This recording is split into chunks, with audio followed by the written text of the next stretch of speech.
Mude, irmãos, graça e paz. A gente está estudando o livro de Atos aqui na sala do templo e, pela graça de Deus, na semana passada, com o pastor Érico, foi vista a eleição dos diáconos e a vida de um diácono especial, Estevão.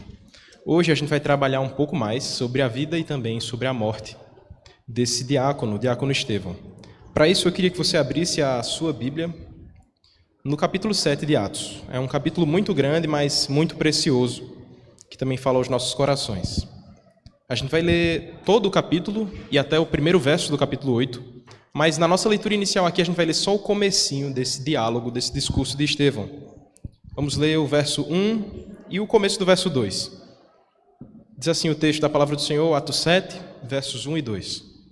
Então lhe perguntou o sumo sacerdote: porventura é isto assim? Estevão respondeu: varões, irmãos e pais, ouvi. Vamos ter um momento de oração agora.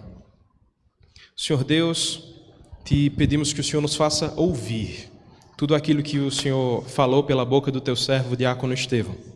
Que estejamos com os ouvidos atentos, com o coração quebrantado e contrito diante da tua palavra.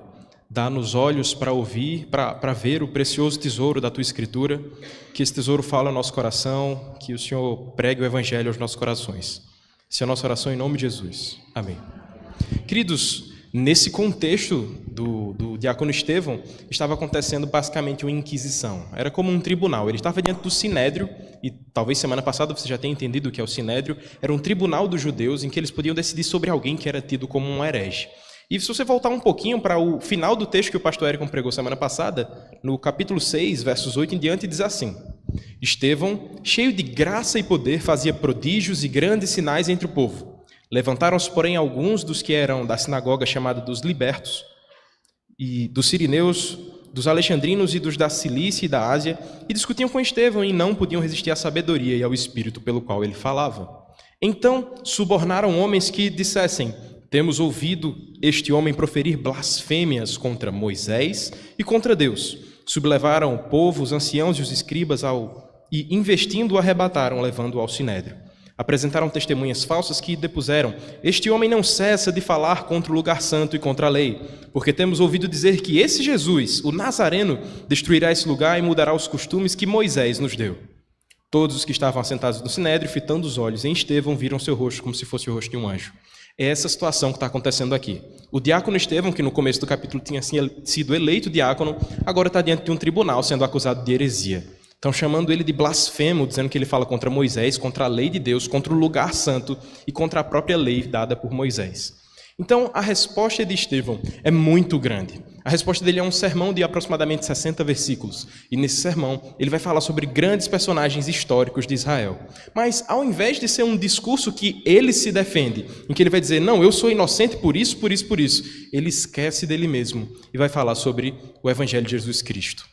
Estevão ele não está disposto a se defender, mas ele defende a causa de Cristo, e esse é o ponto central do seu argumento. Então, para que a gente possa trabalhar esse texto bem com calma e entender bem direitinho tudo que ele está falando, você precisa ter em mente duas argumentações de Estevão. O tempo todo, todos os versículos desse texto que ele vai falar, todas as falas de Estevão, seus argumentos, têm dois propósitos. Eu preciso que você lembre disso do começo até o final. O primeiro propósito de Estevão é demonstrar que a presença de Deus não se confinava ao templo de Jerusalém.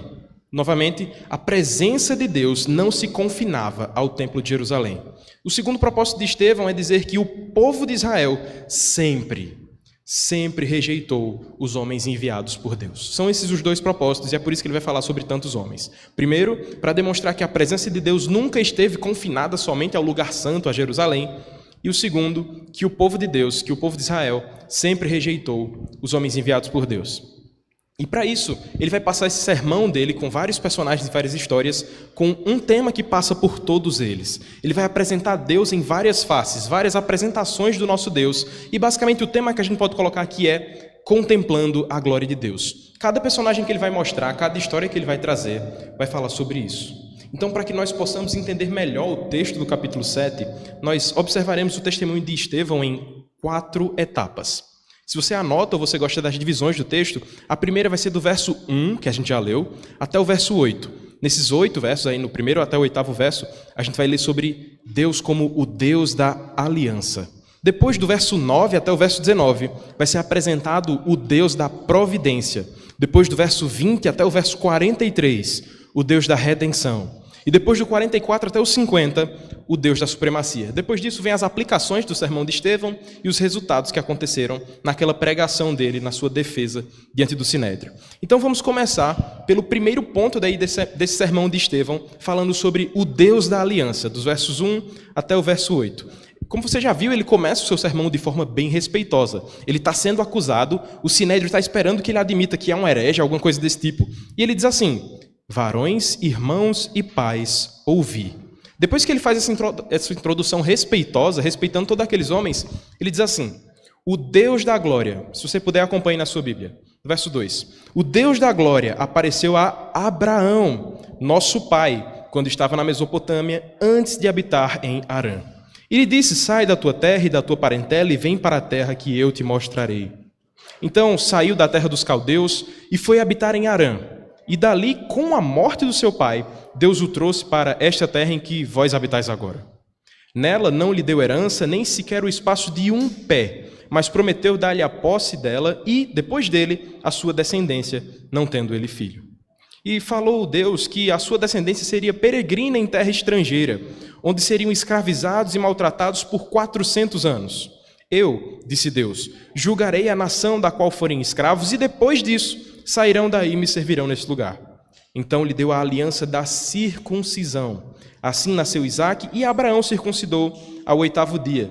De Isaque procedeu Jacó, e deste os 12 patriarcas. Então, qual o primeiro personagem que Estevão vai usar no seu sermão? Ele fala sobre o pai da fé. Ele fala sobre Abraão, e ele tem um propósito nesse usar de Abraão aí no texto. Ele quer mostrar que Deus é o Deus da aliança. Ele começa mostrando nos versos 2 até o verso 4 que o chamado de Abraão se deu na Mesopotâmia, como ele vai mostrar aí. Foi chamado em Ur dos Caldeus. Abraão foi chamado pelo Senhor, não na Terra Santa. Ele não estava no local sagrado que o povo do Sinédrio acreditava ser sagrado, mas Deus chamou Abraão e se manifestou a ele na Terra dos Caldeus. Então, do verso 5 até o verso 7, Estevão passa a demonstrar a promessa de Deus feita a Abraão. O Senhor prometeu a Abraão uma terra que ele mostraria. Abraão ainda não sabia qual seria aquela terra, e o Senhor disse: eu vou dar a sua herança, um homem que não tinha filhos, que tinha uma esposa que não podia ter filhos, e ele confiou nessa promessa, de sair vagueando como um peregrino, obedecendo à palavra do Senhor, acreditando que Deus o daria filhos. E foi isso que aconteceu. Mesmo que o povo de Deus tenha sido oprimido, castigado e maltratado por 400 anos no Egito, o Deus de Abraão era o Deus da aliança. O Deus de Abraão era o Deus dos peregrinos. E é por isso que no verso 8, Estevão se propõe a falar agora sobre o selo dessa aliança. O selo que passou de Abraão, Isaque e Jacó. O selo da circuncisão. Aqueles homens eram marcados como filhos da promessa. Aqueles homens, os patriarcas, como ele vai dizer aqui no texto, são a linhagem de Abraão. A promessa que havia sido dada a Abraão sendo cumprida cada vez mais.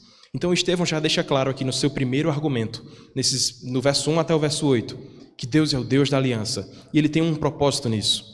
Ele está dizendo àqueles homens, mediante a história de Abraão, que Deus nunca teve a sua presença confinada à Terra Santa ou ao Templo de Jerusalém. Deus se manifestou na Mesopotâmia, Deus se manifestou em Ur dos Caldeus. Ele chamou Abraão nessa terra estranha, terra de povos estranhos, povos que não criam no Senhor. Ele se manifestou em meio a esse povo. Deus se manifestou ao pai da fé em terra estrangeira. Isso muito antes de existir uma terra santa.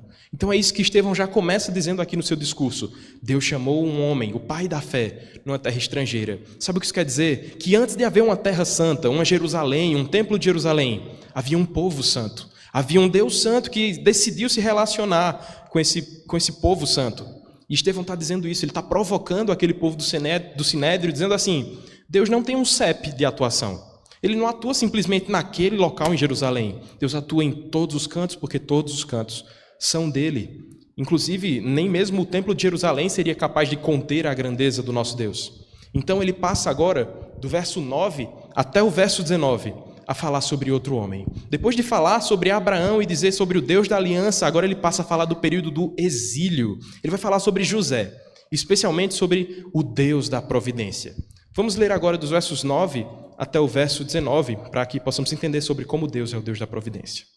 Diz assim o texto: os patriarcas invejosos de José, venderam-no para o Egito, mas Deus estava com ele e livrou-o de todas as suas aflições, concedendo-lhe também graça e sabedoria perante Faraó, rei do Egito, que o constituiu governador daquela nação e de toda a casa real. Sobreveio, porém, fome em todo o Egito e em Canaã. Houve grande tribulação e nossos pais não achavam mantimentos. Mas, tendo ouvido Jacó, que no Egito havia trigo, enviou pela primeira vez os nossos pais. Na segunda vez, José se fez reconhecer por seus irmãos e se tornou conhecida de Faraó a família de José. Então, José mandou chamar a Jacó, o seu pai, e toda a sua parentela, isto é, 75 pessoas. Jacó desceu ao Egito e ali morreu, ele e também os nossos pais. E foram transportados para Siquém e postos no sepulcro que Abraão ali comprara, a dinheiro aos filhos de Amor. Como, porém, se aproximasse o tempo da promessa que Deus jurou a Abraão, o povo cresceu e se multiplicou no Egito, até que se levantou ali outro rei que não conhecia José.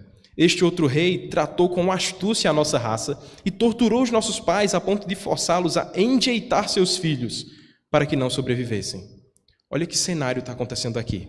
Ele começa a falar sobre os patriarcas, os pais daquelas 12 tribos de Israel.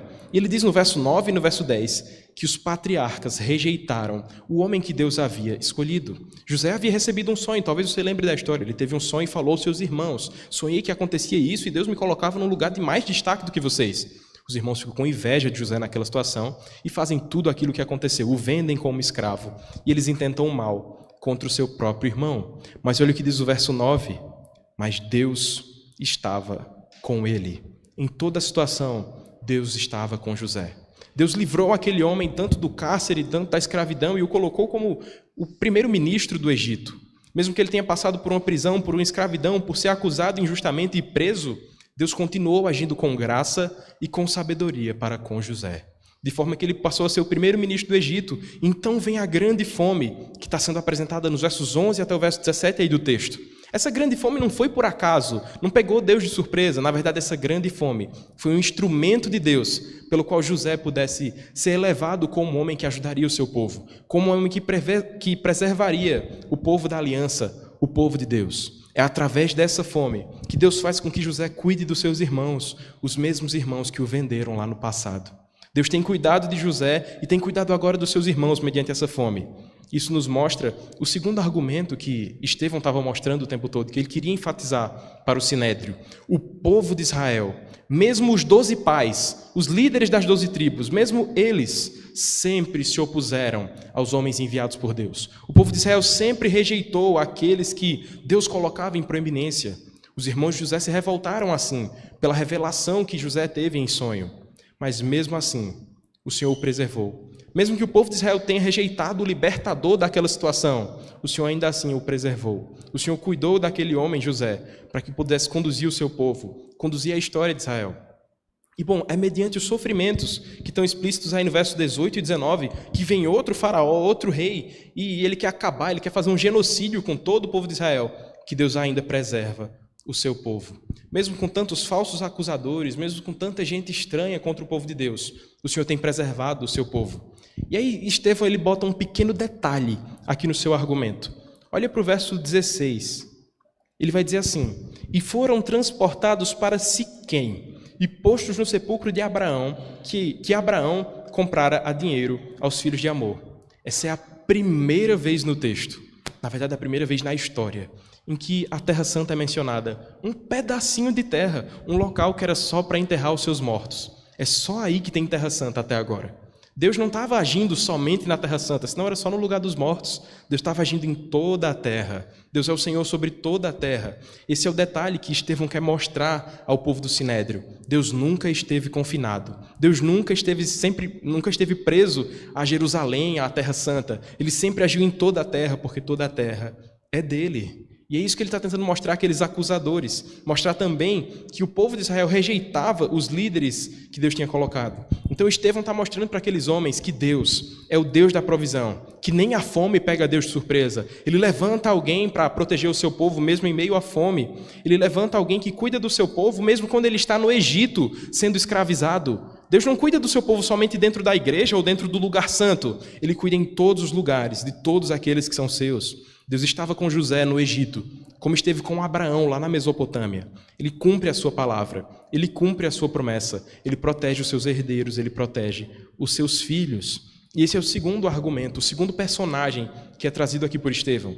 Depois disso, ele passa a falar sobre o Deus da redenção, quando ele menciona o terceiro, e certamente o mais importante dos personagens históricos que ele vai usar aqui no seu discurso. Ele passa a falar agora do verso 20 até o verso 43 sobre um homem. Ele fala sobre Moisés. Por que ele passa tanto tempo falando sobre Moisés, mais do que Abraão, mais do que José? Porque ele havia sido acusado, lá no capítulo 6, verso 11, de blasfemar contra Moisés, contra a lei que Deus deu a Moisés. Então agora ele prepara todo um argumento, toda uma história para falar sobre esse homem, sobre Moisés. Vamos ler o texto, verso 20 até o verso 43. Ele diz assim: Por esse tempo nasceu Moisés, que era formoso aos olhos de Deus. Por 3 meses foi ele mantido na casa do seu pai. Quando foi exposto, a filha de Faraó o recolheu e o criou como seu próprio filho. E Moisés foi educado em toda a ciência dos egípcios e era poderoso em palavras e obras. Quando completou 40 anos, veio-lhe a ideia de visitar seus irmãos, os filhos de Israel. Vendo um homem tratado injustamente, tomou-lhe a defesa e vingou o oprimido, matando o egípcio. Ora, Moisés cuidava que seus irmãos entenderiam que Deus os queria salvar por intermédio dele. Eles, porém, não compreenderam. No dia seguinte, aproximou-se de uns que brigavam e procurou reconduzi-los à paz, dizendo: Homens, vós sois irmãos, por que vos ofendeis uns aos outros?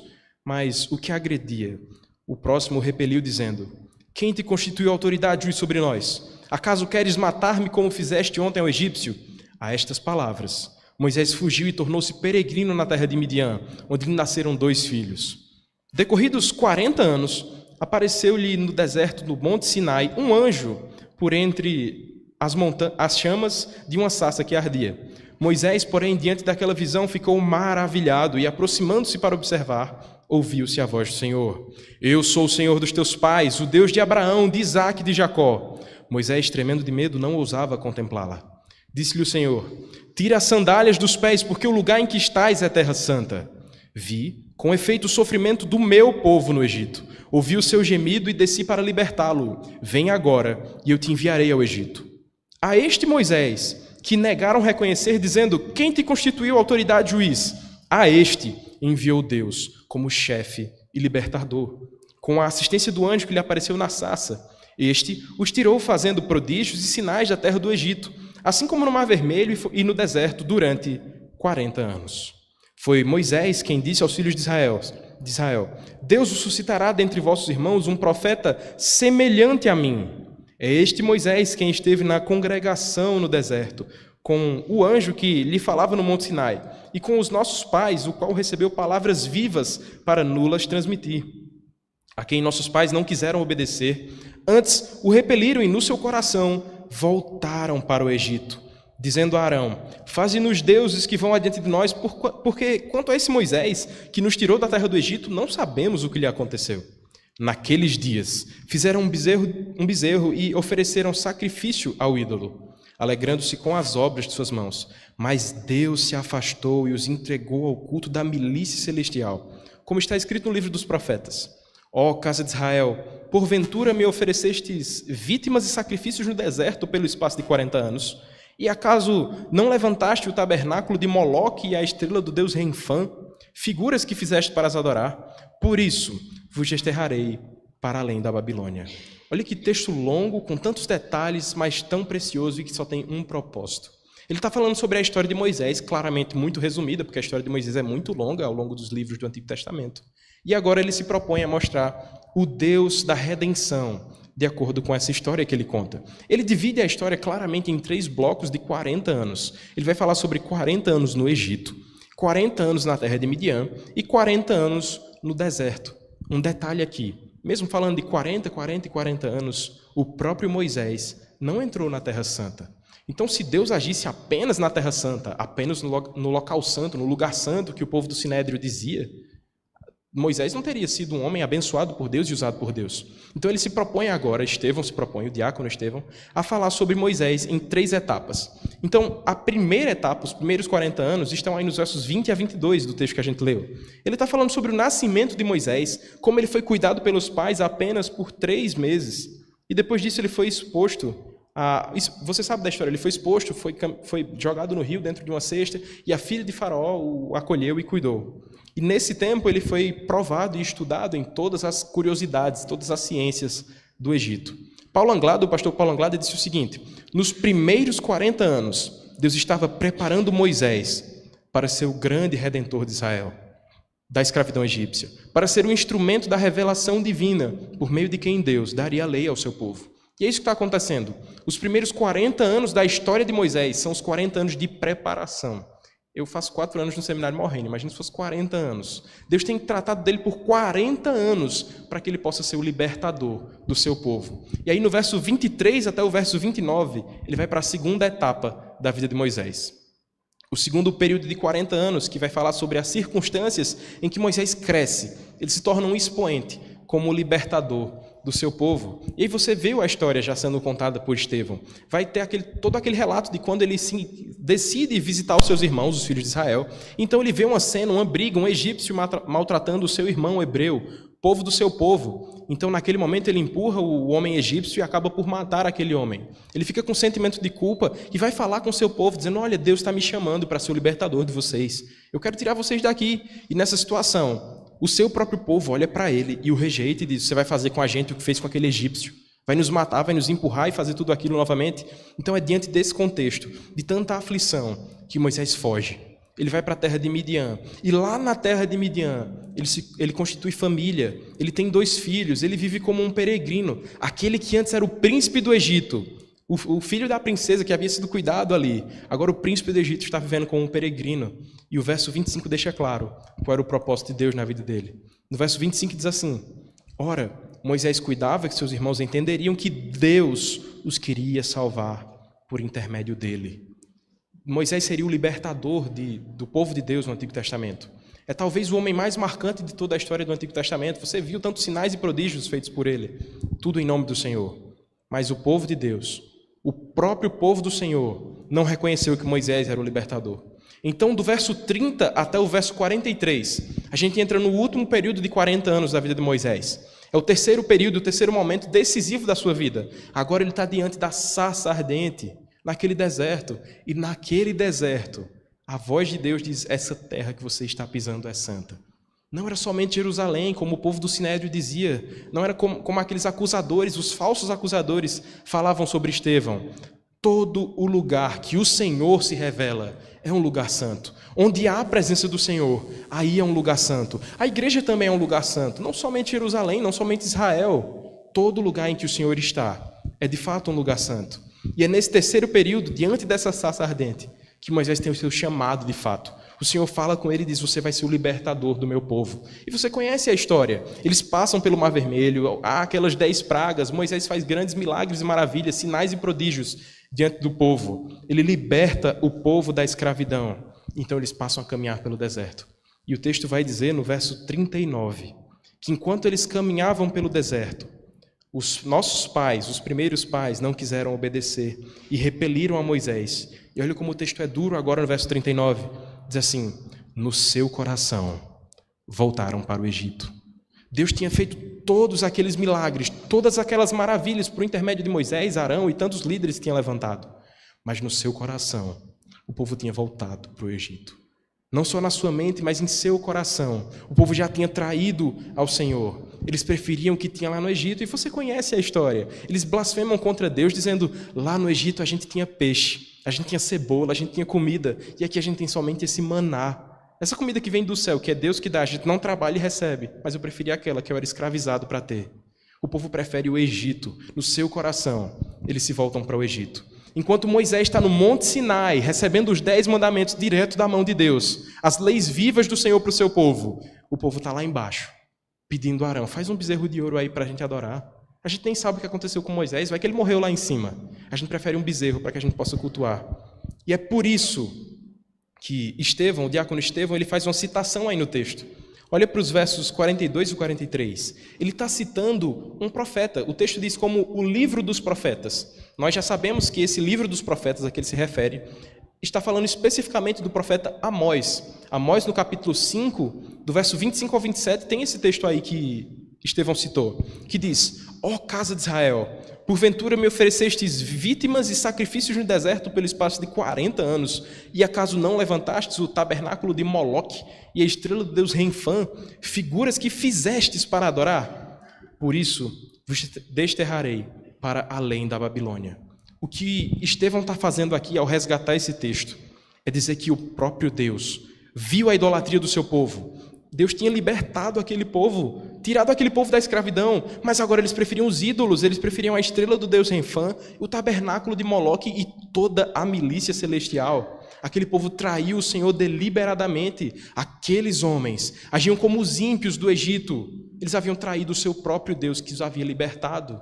Assim, diante disso, Moisés, com essa figura de libertador, está sendo também rejeitado. Novamente, o argumento de Estevão está sendo enfatizado. Eu já disse lá no começo. Primeiro, a presença de Deus, o agir de Deus, nunca foi somente na Terra Santa, nunca foi somente em Jerusalém. E depois, o povo de Deus, o povo de Israel, sempre rejeitou os homens enviados por Deus. É isso que está acontecendo com Moisés, mais uma vez. Outro homem de Deus sendo rejeitado, assim como José havia sido pelos seus irmãos. Então, o que ele está mostrando aqui é que a história de Moisés, essa história que Estevão está contando aqui, é parte do seu argumento para dizer que o mesmo estava sendo feito ali naquele dia. Você volta lá para o capítulo 6 e eles vão dizer no final do capítulo 6, temos ouvido, no verso 14, porque temos ouvido dizer que esse Jesus, o Nazareno, destruirá este lugar e mudará os costumes que Moisés nos deu. O que Estevão está dizendo aqui é: vocês já rejeitaram Abraão, rejeitaram José, rejeitaram o próprio Moisés, vocês estão rejeitando também Jesus Cristo. Estevão está praticamente se colocando agora, ele que estava no banco dos réus, ele está virando a cena e dizendo: vocês é que são os réus. O sinédrio inteiro, a nação de Israel é que está sendo acusada diante do Senhor. Não era ele o blasfemo ali, não era ele o herege ali naquele momento. Ele está mostrando que a presença de Deus e os homens de Deus sempre foram negligenciados pelo povo de Deus. E é por isso que ele faz essa citação desse texto. Moisés aponta para Jesus como o libertador que foi rejeitado, que foi levantado por Deus, mas que foi rejeitado pelo povo da aliança. Queria pedir que você abrisse a sua Bíblia lá em João, no Evangelho de João, no capítulo 1, para que a gente possa ler os versos 11 e 12. Que diz a mesma coisa sobre o que estava acontecendo. João, capítulo 1, versos 11 e 12. Vamos ler, na verdade, desde o verso 10. O verso 10 diz assim, João 1, 10. O verbo estava no mundo, o mundo foi feito por intermédio dele, mas o mundo não conheceu. Veio para o que era seu e os seus não o receberam, mas a todos quantos o receberam, deu-lhes o poder de serem feitos filhos de Deus, a saber os que creem no seu nome.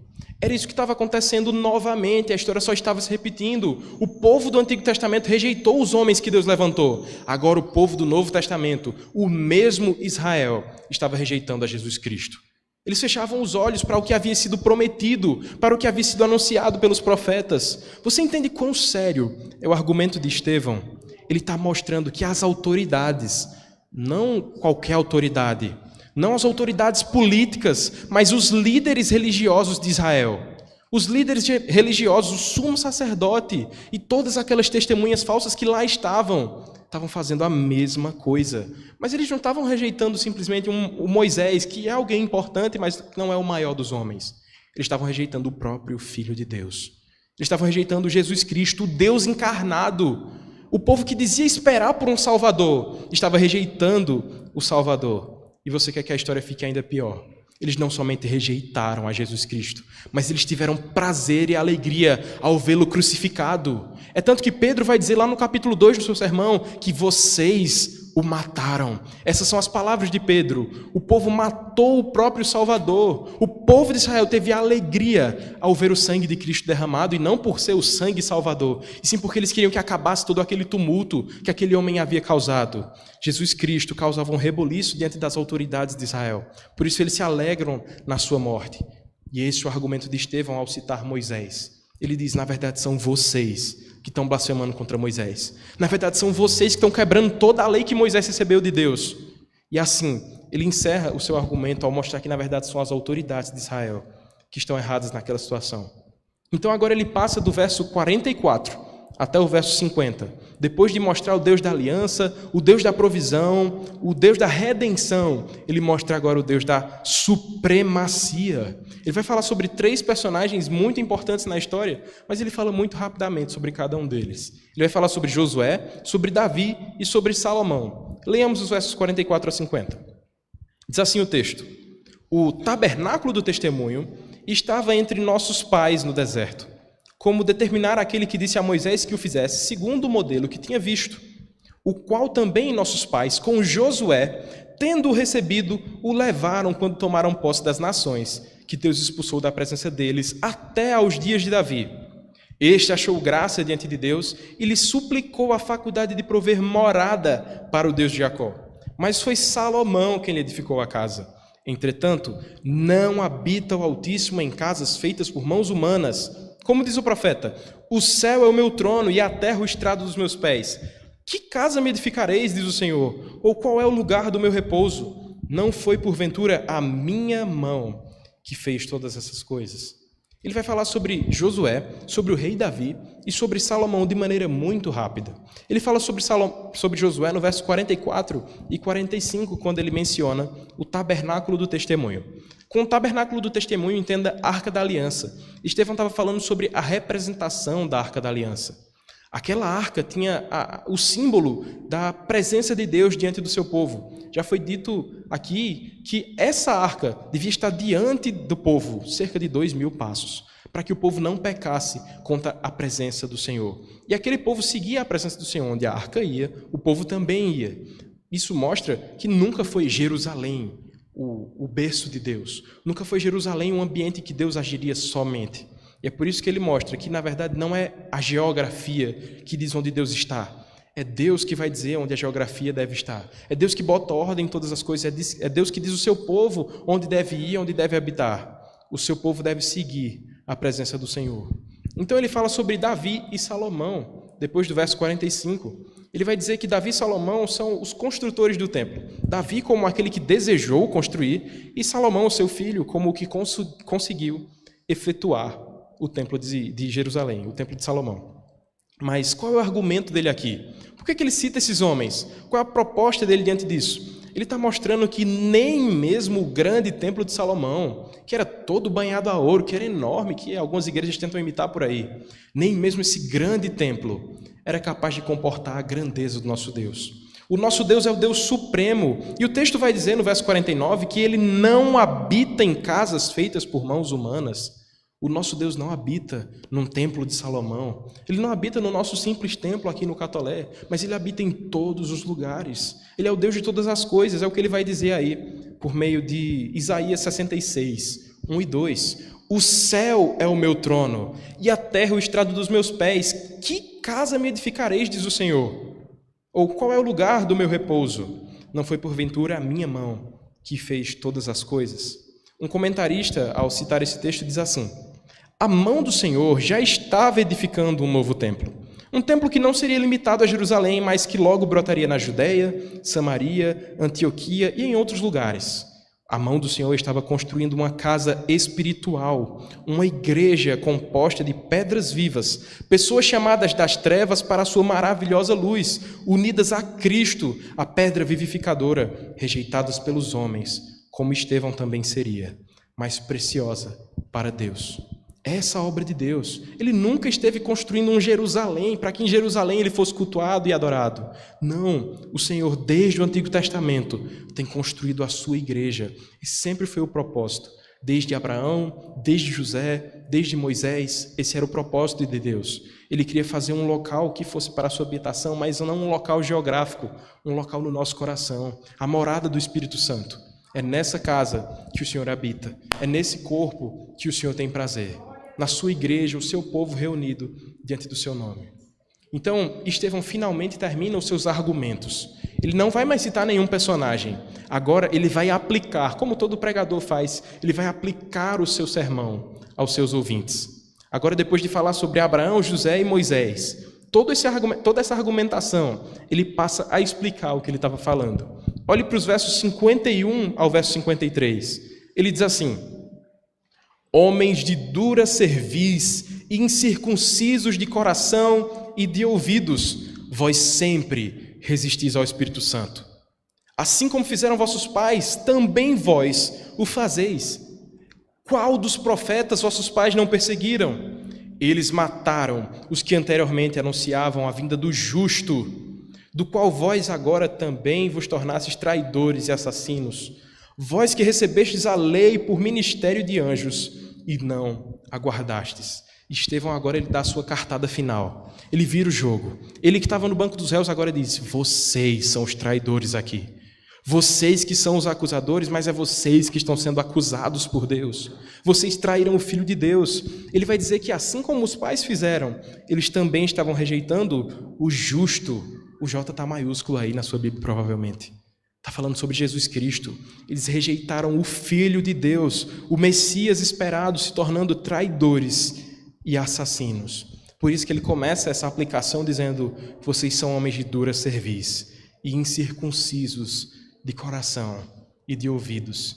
Isso para um judeu doía muito, porque eles tinham a circuncisão física, mas Estevão diz: o coração de vocês, o ouvido de vocês é incircunciso. O que é que adianta você ter um sinal na sua carne, se no seu coração, se no seu ouvido, na sua mente você não ama ao Salvador? É isso que Estevão está trazendo aqui, dizendo: vocês são iguaizinhos a eles. Vocês que dizem ser doutores da lei, que dizem estar no lugar santo, estar em Jerusalém, vocês ainda assim são homens de dura cerviz. Essa é a dura aplicação que Estevão faz. Não era ele o culpado, era a nação de Israel. Eram os líderes religiosos daquele período. Eles eram os culpados. Eles eram os que estavam blasfemando contra Deus. Eles é que limitavam a ação de Deus, dizendo: Deus só cabe em Jerusalém. Eles é que estavam errados por isso. Eles que entendiam que Jerusalém era mais santo que todos os lugares e diziam que o Senhor só estava ali. Aqueles homens, assim como os homens do Antigo Testamento, estavam rejeitando mais uma vez o enviado de Deus. Estavam rejeitando Jesus Cristo, o Senhor e Salvador de todo aquele que nele crê. É isso que está acontecendo aqui. E diante de um sermão tão poderoso de Estevão, diante de tantos argumentos, de falar sobre Abraão, José, Moisés, de dizer: são vocês os culpados, o que é que devia acontecer? Se fosse nos nossos dias, na nossa igreja, uma igreja muito piedosa, com pessoas muito queridas, provavelmente as pessoas estariam chorando e dizendo: meu Deus, eu sou esse culpado. Me desculpe, Senhor, por tudo que eu fiz contra o Senhor. Mas olha o que aconteceu dos versos 54 até o primeiro verso do capítulo 8. Ouvindo eles isto, enfureciam-se no seu coração e rilhavam os dentes contra ele. Mas Estevão, cheio do Espírito Santo, fitou os olhos no céu e viu a glória de Deus e Jesus que estava à sua direita, e disse: eis que vejo os céus abertos e o Filho do Homem em pé à destra de Deus. Eles, porém, clamando em alta voz, taparam os ouvidos e unânimes arremeteram contra ele, e lançando-o fora da cidade o apedrejaram. As testemunhas deixaram as suas vestes aos pés de um jovem chamado Saulo. E apedrejaram Estevão, que invocava e dizia: Senhor Jesus, recebe o meu espírito. Então, ajoelhando-se, clamou em alta voz: Senhor, não lhes impute este pecado. Com estas palavras, adormeceu, e Saulo consentia na sua morte. A pregação de Estevão não transformou o coração daqueles homens, porque aqueles homens eram ímpios. Aqueles homens eram literalmente os condenados pelo Senhor. A impiedade daquele povo, a imoralidade, a violência estava estampada nos seus rostos quando eles vão rilhar seus dentes, como o texto diz. Eles estavam totalmente contrários à palavra do Senhor. Estevão expôs todo o Antigo Testamento de forma resumida, e aqueles homens com fúria se levantaram contra Estevão. Mas, em meio a um momento triste como esse, nem tudo é tristeza. Em todo esse momento, mesmo com Saulo, um rapaz que será muito abordado daqui para frente, que você talvez já conheça um pouco da história dele, Mas, mesmo com toda essa cena triste, com esse Saulo segurando as roupas das pessoas, para que aquelas pessoas tivessem mais liberdade de jogar pedras em Estevão, ainda assim, esse não é um momento de tristeza. Estevão está tendo uma visão gloriosa. Ele está com o coração alegre, contemplando a glória de Deus. Ele está satisfeito, porque ele cumpriu a sua missão. Ele anunciou o verdadeiro evangelho. Ele já cumpriu tudo aquilo que tinha para fazer. Esse diácono, que aparentemente passou tão pouco tempo como diácono, serviu muito bem ao Senhor. Ele era um homem cheio do Espírito Santo, como o texto vai dizer. E naquele momento, diante dos seus acusadores furiosos, ele levanta os olhos para os céus e vê Deus. E vê o seu Salvador Jesus Cristo à sua direita. E ele mesmo diz: eis que vejo os céus abertos e o Filho do Homem em pé à destra de Deus. Que consolo podia ser maior do que esse? Que descanso poderia ser maior para o coração de Estevão? O que poderia trazer mais paz do que ver o seu próprio Senhor e Salvador? Ele que havia acabado de pregar sobre Cristo, ele havia acabado de dizer: vocês estão rejeitando Jesus. Jesus aparece para ele e diz: filho, vem para cá. Você não tem mais o que fazer por aí. Esse é o seu fim, você vai morrer diante desses homens, mas a sua morte não é uma derrota. Estevão estava triunfando sobre o sinédrio, sobre os seus falsos acusadores e sobre o seu último inimigo. Estevão estava triunfando sobre a morte, assim como Cristo triunfou, como todos os homens em Cristo, como todo o povo de Cristo triunfará sobre a morte um dia. Estevão, o diácono amado do Senhor, venceu a morte. Esse é o legado daquele homem. Ele pregou a Cristo até a sua morte. E mesmo na sua morte, quando ele levanta os olhos para o Senhor, ele diz: Senhor Jesus, recebe o meu espírito. O seu coração é repleto de perdão, de amor, de graça do Senhor. E ali ele diz: Senhor, não impute a esses homens esse pecado. Assim como o Senhor disse na cruz do Calvário: Pai, perdoa-lhes porque eles não sabem o que fazem. Esse é o resultado da pregação de Estevão. Aqueles homens não foram convertidos de fato, mas o Senhor teve um encontro pessoal com Estevão. Estevão esteve diante do seu Senhor, do seu Salvador. Queridos, que esse seja o nosso consolo todos os dias. Que esse precioso sermão de Estevão, que aparentemente é muito longo, que cita muitos personagens, mas que ele te faça olhar para toda a história do povo de Deus e como Deus tem conduzido o seu povo. Como Deus tem levado o seu povo a um constante arrependimento. Não deixe que o seu coração seja como o desses homens do Sinédrio, que dizem: eu já conheço a Bíblia toda, eu sei do que está falando, mas no seu coração não tem Cristo. Na sua mente não tem o amor, a devoção pelo Senhor. Que a sua vida não seja uma vida moralista e formalista, dizendo: o Senhor só habita na igreja presbiteriana do Catolé. Não, a presença do Senhor está em todos os lugares que Ele quer se manifestar. Em todas as igrejas que você pensa que Ele não se manifesta, ali pode ter também a presença do Senhor. O Senhor se faz presente onde Ele quer se manifestar. Esse é o nosso Deus. Por isso, querido, eu te peço que a sua vida não seja somente zelo pela lei de Deus, que você seja um amante da palavra do Senhor, que você tenha muito zelo pela lei de Deus, mas que esse zelo venha acompanhado de entendimento na sua mente, que venha acompanhado de piedade no seu coração, para que não sejam somente obras vazias.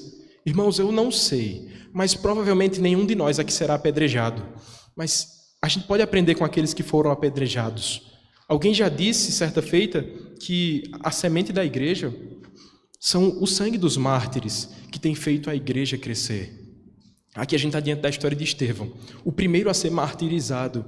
E Estevão, nos seus últimos suspiros, não demonstra medo, ele não está desesperado. Ele está dizendo: eu estou diante do meu Senhor. Ele está com paz no seu coração, ele está com confiança sobre todos os seus inimigos. Que esse consolo de Estevão seja também o nosso coração. Que mesmo se você venha a ser apedrejado, você passe pelas mais diversas perseguições, que você possa, como Estevão, ser consolado pelo Senhor. Ter a mesma esperança que ele teve, lembrando que o nosso Salvador venceu. O nosso Senhor Jesus venceu a morte. E assim como Estevão também venceu a morte, todo aquele que está em Cristo pode vencer a morte. Todo aquele que está em Cristo vencerá esse último inimigo.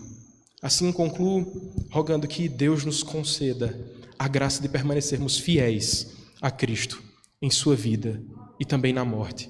Vamos ter um momento de oração. Senhor Deus, Essa é a tua palavra, brilhantemente exposta pelo teu servo Estevão, que pela palavra do Senhor pôde confrontar todo o sinédrio. Pai, nos ajuda diante das tentações desse mundo, dos acusadores desse mundo, dos inimigos da cruz de Cristo, a termos a mesma firmeza que Estevão teve. Que o Senhor nos ajude, Senhor, a viver de maneira fiel aos olhos do Senhor, que tenhamos o mesmo domínio da Escritura que Estevão teve, que possamos com maestria anunciar o Evangelho, que nossa vida seja uma vida de pregação contínua, que por onde nós passarmos, possamos levar as Tuas maravilhas, a Tua graça, a Tua bondade, a Tua misericórdia a esse mundo caído. Pai, te pedimos que, mesmo quando o dia mau chegar, quando os inimigos se puserem às nossas portas, que diante de toda a tentação e de toda a maldade desse mundo, possamos levantar os nossos olhos como Estevão fez, contemplar o nosso Deus, o nosso Salvador e Senhor Jesus Cristo. Que seja o consolo da Tua igreja todos os dias, que cada coração aqui, que cada família aqui representada tenha um único consolo na vida e na morte. Que possamos lembrar que não pertencemos a nós mesmos e sim ao Senhor, e que assim possamos viver e morrer de modo agradável ao Senhor. Que possamos contemplar a Tua glória em nossa vida e também na nossa morte. Essa é a nossa oração em nome de Jesus. Amém.